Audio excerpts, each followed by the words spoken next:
ஆண்டவராகிய இயேசு கிறிஸ்துவின் நாமத்தினாலே உங்கள் அனைவருக்கும் வாழ்த்துதலை தெரிவித்துக் கொள்கிறேன். வார்த்தையும் வாழ்க்கையும் 20வது செய்தியை நான் உங்களோடு கூட பகிர்ந்து கொள்ள ஆசிக்கிறேன். இந்த வருடத்தின் கடைசி செய்தி என்றபடினாலே இந்த நாளிலே நான் ஒரு 3 காரியத்தை நான் உங்களோடு கூட பகிர்ந்து கொள்ள ஆசிக்கிறேன். வருஷ கடைசியில் இருக்கிறோம். 12 மாதங்களை கடக்க தேவன் உதவி செய்தார். இதுல நாம் எப்படி கடந்தோம் என்பதை சிந்தித்து பார்க்கிறவர்களாய் காணப்பட வேண்டும். அதுக்கு நன்றி உள்ளவர்களாய் இருக்கும். எதுக்கெல்லாம் நன்றி உள்ளவர்கள் சொல்லணும்னா, நிறைய கஷ்டமான நேரங்கள் அல்லது உளைச்சலான நேரங்கள் அல்லது இழப்புகள், நிறைவான சந்தோஷம் கிடைச்சிருக்கும். இப்படி எல்லா விதத்திலையும் நாம் கடந்து வந்திருப்போம். அந்த வருஷத்துல இழப்புகள் உள்ளவர்கள் இருக்கிறார்கள், வியாதி படுக்கையில் இருக்கிறவர்கள் இருக்கிறார்கள், இன்னும் சந்தோஷத்தினால நிறைந்தவர்கள் இருக்கிறார்கள், திருமணம் நடந்த சந்தோஷம், குழந்தை பிறந்த சந்தோஷம், இப்படி எல்லா காரியமும் இந்த வருடத்தில் நடந்திருக்கும் ஒவ்வொருத்தர். அப்போ அதுல நம்ம நன்றி ஏறெடுக்கிறவர்களாய் இருக்கிறோமா என்பதை தான் பார்க்க வேண்டும். தாவீது 103வது சங்கீதத்துல 1-2 வசனத்துல சொல்லிருக்காரு பாருங்களேன்.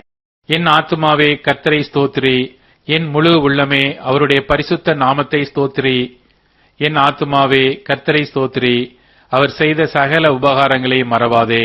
இதுல பாருங்க, தாவீது சொல்லும் பொழுது சங்கீதத்துல ஒரு 30 இடத்துலயாவது நன்றி சொல்லுகிற வண்ணமாய் அவர் எழுதி வைத்திருக்கிறார். அது மாத்திரமல்ல, அவர் என்ன ஒரு மனநிலையில் இருக்கிறார் என்றால், ஒரு கடினமான பாதையிலும் தேவனை ஸ்தோத்தரித்தார். நான் கர்த்தரை எக்காலத்துல ஸ்தோத்தரிப்பேன் சொன்னவர் அவர் தான். ஆனா நம்ம இன்னைக்கு இந்த வருஷ கடைசியில ஆண்டவர் இடத்துல இருந்து பெற்ற நன்மைகளை குறித்து நம்ம ஸ்தோத்திரம் செலுத்துகிறவர்களா இருக்கிறோமா என்பதை தான் ஆராய்ந்து பார்க்க வேண்டும். அமெரிக்க தேசத்துல நடந்த சம்பவத்தை நான் வாசித்தேன். அதை நான் உங்களோடு கூட பகிர்ந்து கொள்ள ஆசிக்கிறேன். எப்படி என்றால், ஒரு கடல் பகுதியிலே ஒரு கப்பல் கவிழ்ந்ததாம். அமெரிக்கா தேசத்துல கவிழ்ந்த பொழுது இந்த செய்தி தேசத்துல கரையில இருக்கிறவர்களுக்கு சொல்லப்பட்ட போது ஒரு யூனிவர்சிட்டியில சொல்லப்பட்டதாம். அப்ப யூனிவர்சிட்டியில இருந்து அநேக வாலிப தம்பிமார் என்ன செய்தார்களாம், எப்படியாவது கடல்ல அந்த கப்பல் கவுந்ததுல மரித்து போக கூடாதுன்னு சொல்லிட்டு அந்த யூனிவர்சிட்டியில இருக்கிற தம்பிமார் எல்லாம் ஓடி போய் கடல்ல குதித்து அவர்களை காப்பாற்ற வேண்டும் என்று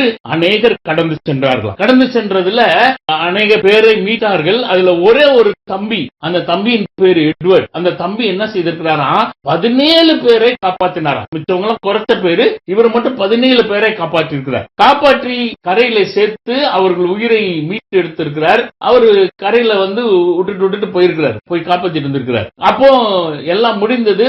மக்கள் நிறைய பேர், ஒரு சிலர் மறித்து போய்விட்டார்கள், ஒரு சிலர் மீட்கப்பட்டவர்களா இருந்தவர். மீடியாவுக்கு தெரிஞ்ச உடனே அந்த யூனிவர்சிட்டி ஸ்டூடெண்ட்ஸ் தான் இவ்வளவு உதவி செஞ்சிருக்காங்கன்னு சொல்லி கேட்ட உடனே அந்த மீடியாக்காரங்க எட்வர்ட் என்ற தம்பியை அழைத்து, நீங்க 17 பேரை காப்பாத்திருக்கீங்கன்னு சொன்னாங்க, நீங்க என்ன நினைக்கிறீங்க அப்படின்னு கேட்டாங்களா. அவர்கிட்ட பேட்டி எடுத்தாங்க. பேட்டி எடுத்த பொழுது அந்த தம்பி, 17 பேரை நான் காப்பாத்தினேன் அப்படின்னு அமைதலா இருந்தாங்க. என்ன அமைதலா இருக்கீங்க, ஒரு சந்தோஷமான காரியத்தை செஞ்சிருக்கேன், இத்தனை உயிரை காப்பாத்திருக்கீங்களே, பெரிய விஷயம் அல்லவா அப்படின்னு சொல்லி சொன்னாங்களாம். சொன்ன பொழுது அந்த தம்பி அமைதலா இருந்துட்டு சொன்னாரா, 17 பேரை காப்பாத்தினேன், ஒருத்தர் கூட ஒரு தேங்க்ஸ்னு ஒரு வார்த்தை சொல்லல, நன்றின்னு ஒரு வார்த்தை சொல்லல அப்படின்னு சொல்லி துக்கப்பட்டாராம். கிறிஸ்துவுக்குள் பிரியமானவர்களே, ஒருவேளை இது நடைமுறையில நடந்த சம்பவமா இருக்கலாம். ஆனா இதே தான் வேதத்தில் எழுதி வச்சிருக்கிறார். தேவன் 10 குஷ்டரோகியிலே தேவன் சுகமாக்கினார். 9 பேர் வரல, ஒரே ஒரு மனிதர் வந்தார். யோசித்து பாருங்களேன், எவ்வளவு துக்கப்பட்டிருப்பார் தேவன். அந்த காலத்துல குஷ்டரோகம் என்பது அழிக்க முடியாத வியாதி,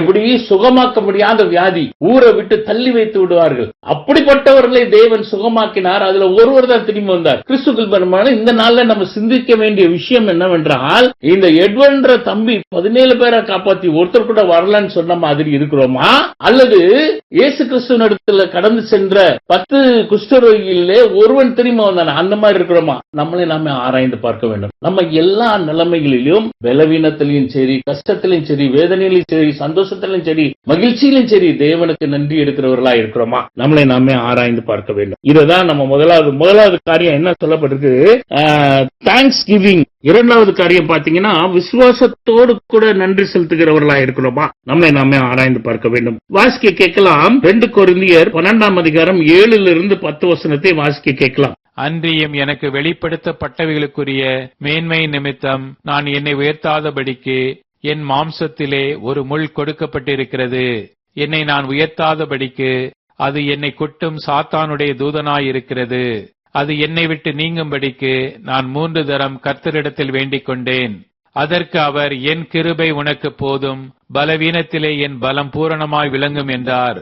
ஆகையால் கிறிஸ்துவின் வல்லமை என் மேல் தங்கும்படி என் பலவீனங்களை குறித்து நான் மிகவும் சந்தோஷமாய் மேன்மை பாராட்டுவேன். அந்தப்படி நான் பலவீனனாயிருக்கும் போதே பலமுள்ளவனாயிருக்கிறேன். ஆகையால் கிறிஸ்துவின் நிமித்தம் எனக்கு வரும் பலவீனங்களிலும் நிந்தைகளிலும் நெருக்கங்களிலும் துன்பங்களிலும் இடுக்கண்களிலும் நான் பிரியப்படுகிறேன். இதுல பவுல் சொல்லுகிறார், எனக்கு ஒரு முள் கொடுக்கப்பட்டது, அது நீங்கணும்னு சொல்லி 3 தடவை கேட்டேன், ஆனா என் கிருபை போதும் என்று சொன்னார். இதுல என்ன அடங்கி இருக்குது என்றால் விசுவாசம் அடங்கி இருக்கிறது. அவர் சொல்லுகிறார், நீங்கணும்னு கேட்கிறேன், ஆனா என் கிருபை உனக்கு போதும்ன்றதை விசுவாசித்தார். இன்னைக்கு நம்மளுடைய விசுவாசம் எப்படி இருக்குதுங்க? தேவன் சொல்றாரு 10வது வசனத்துல, பலவீனமாய் இருக்கும் போதே பலமுள்ளவனாய் இருக்கிறேன், விசுவாச அறிக்கை.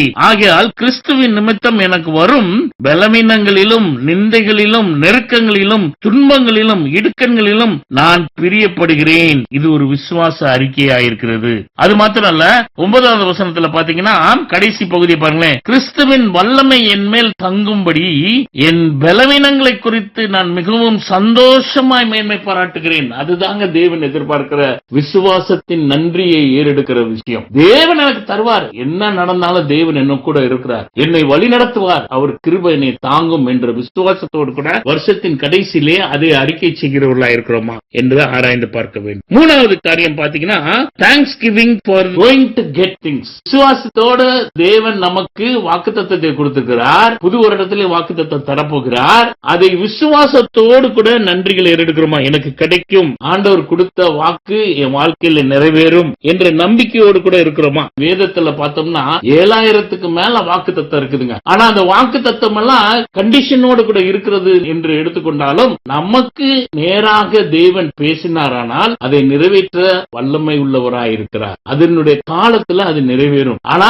காத்திருக்கிறவர்களாய், பொறுமையோடு கூட காத்திருக்கிறவர்களாய் காணப்பட வேண்டும். ஆபிரகாமை குறித்து நம்ம யோசித்து பார்க்கலாம். எப்படி 75 வயதுல சொல்றார், உனக்கு ஒரு குமாரனை கொடுப்பேன், வானத்தின் நட்சத்திரங்களை பாரு, கடல் மணலை பாரு, அப்படி பிள்ளைகளை தருவேன் என்று சொன்னார். ஆனா நீ குழந்தை இல்லாத நிலைமையில 75 வயதுல ஆபிரகாம் இருந்தார். ஆனா ஆபிரகாம் நம்பிக்கை என்ன?